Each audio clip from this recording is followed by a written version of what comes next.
अस्सलाम वालेकुम बच्चों। सिंथेसिस ऑफ सेंटेंसेस में सिंपल टू कंपाउंड सेंटेंस बनाते वक्त हमने इसके पहले कई सारे कंजंक्शंस का इस्तेमाल देख लिया है, जैसे कि एंड है, both and as well as, not only but also. तो चलो आज सीखेंगे हम यूज़ ऑफ बट इस कंजंक्शन का इस्तेमाल सेंटेंस सिंपल से कंपाउंड बनाते वक्त कैसे किया जाता है। It is very easy to understand, but ये याद रखो हमेशा कि जब भी हमको कोई भी सिंपल सेंटेंस कंपाउंड करना होता है तब सबसे पहले उसका मीनिंग पता होना बहुत ज़रूरी है, क्योंकि जब आपको मीनिंग पता चलेगा तभी आप सही कंजंक्शन का सही जगह पर इस्तेमाल कर सकते हैं। So see here now, but इस कंजंक्शन का इस्तेमाल कब होता है? But is use to show two opposite ideas. ये याद रखो, जब हमको दिए गए दो जुमलों में, दो सेंटेंसेस में अपोजिट आइडियाज़ दिए जाती है तब उन्हें जोड़ने के लिए बट का इस्तेमाल होता है। वैसे ही और एक बात, जब there are two opposite ideas, यानी जब दिए गए दो सेंटेंसेस में या तो दो अपोजिट आइडियाज़ या फिर दो कॉन्ट्रास्टिंग आइडियाज़ हो सकते हैं, और तभी ही हमको बट का इस्तेमाल करना पड़ता है। इसलिए हमको ये जानना बहुत ज़रूरी है कि ये अपोजिट आइडियाज़ कैसे पहचानने हैं। जब हमको पहले सेंटेंस का मीनिंग समझ में आया तब हमको अपने आप समझ में आता है कि इसका दूसरा सेंटेंस कैसा होना चाहिए। लेकिन अगर वो वैसा नहीं होता, कुछ अलग ही बता रहा है, स्पेशली अपोजिट या फिर कॉन्ट्रास्टिंग बताता है, तब हमको बट का इस्तेमाल करना है।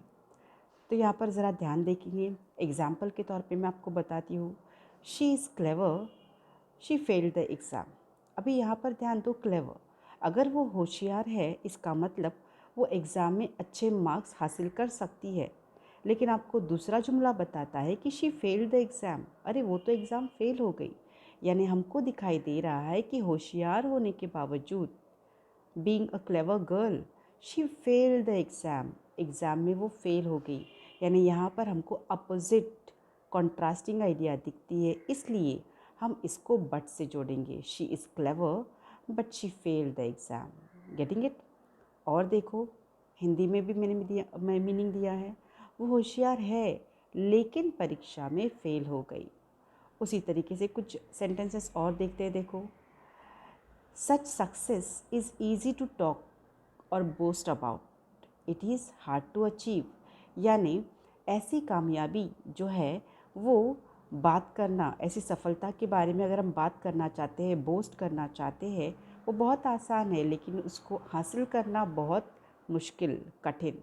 तो यहाँ पर हम बट इस्तेमाल करेंगे, क्योंकि बोलना आसान है लेकिन अचीव करना आसान नहीं है। अपोजिट हुआ, इसलिए हुआ such success is easy to talk about but hard to achieve. Then it can also replace दो एंड ऑल दो। अगर आपको ऑलरेडी कोई सेंटेंस दिए गए हैं, जैसे कि ये है, दो the bulls were tired they pulled the cart, यानी बैल थके हुए थे। ओके, हालांकि बैल थके हुए थे, उन्होंने गाड़ी खींच ली। यानी इस दो का इस्तेमाल भी इस तरीके से होता है कि बैल एक्चुअली थके हुए थे लेकिन फिर भी उन्होंने गाड़ी खींच ली। तो यहाँ पर हम बट का इस्तेमाल कर सकते हैं। लेट मी टेल यू, आपको दिया गया ऊपर का जुमला ये भी एक किस्म का क्या है, ये सिंपल सेंटेंस नहीं है, लेकिन कभी कभी आपको कॉम्प्लेक्स सेंटेंस से या किसी दूसरे कंपाउंड सेंटेंस से भी कंजंक्शन चेंज करके सेंटेंस बनाने के लिए पूछा जाता है। इसलिए मैंने आपको ये भी प्रैक्टिस के लिए दिया है। तो यहाँ पर इस्तेमाल होगा the bulls were tired but they pulled the cart, यानी बैल थके हुए थे लेकिन फिर भी उन्होंने क्या कर ली, गाड़ी खींच ली। उसी तरीके से और एक देखो, दो he fought bravely he lost the battle, हालांकि उसने बहुत शिद्दत से क्या किया, फाइट किया, जंग में हिस्सा लिया, लेकिन उसके बावजूद वो क्या हो गया, लड़ाई हार गया, बैटल जीत हार गया। सो हियर आई कैन से he fought bravely but he lost the battle, यानी जद्दोजहद करके वो लड़ा लेकिन फिर भी वो हार गया, लेकिन वो हार गया। और देखो एग्जाम्पल के तौर पे, although he was very sick he attended the school on time. यहाँ पे ऑल्दो या दो कुछ भी आ सकता है, याद रखो। इसका मतलब यही है हालांकि, यानी यहाँ पर है हालांकि उसकी तबीयत ख़राब थी फिर भी उसने स्कूल क्या किया, टाइम पर गया। क्योंकि अगर हम बीमार होते तो यूजुअली क्या करते हैं, हम घर पे बैठते हैं या स्कूल नहीं जाते। लेकिन यहाँ पर बताया गया है कि हालांकि वो बीमार था फिर भी वो समय पर स्कूल जाता था। तो यहाँ पर हम बट का इस्तेमाल कर सकते हैं। He was very sick but he attended the school on time. वो बीमार था लेकिन उसने वक्त पर स्कूल अटेंड किया। बराबर। Next, although it was full the woman was pushing the stuff into the bag. Full होने के बावजूद, पूरी भरे होने के बावजूद वो औरत उस बैग में सामान घुसाए जा रही थी। So here I can say it was full but the woman was pushing the stuff into the bag. Okay, उसी तरीके से और देखो कुछ प्रैक्टिस के लिए। The police looked for him, he couldn't be seen. Police उसको ढूंढ रहे थे, वो नहीं दिखाई दे रहा था। सो यहाँ पर हम लेकिन इस्तेमाल कर सकते हैं। The police looked for him but he could not be seen. Police उसको ढूंढ रही थी लेकिन वो दिख ना पाया।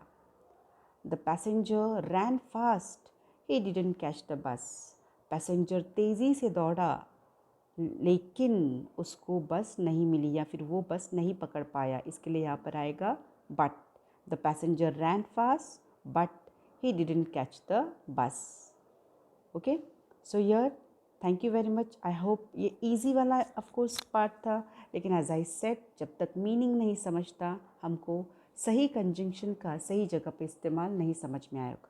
आई होप आपको ये समझ में आया होगा। Thank you very much.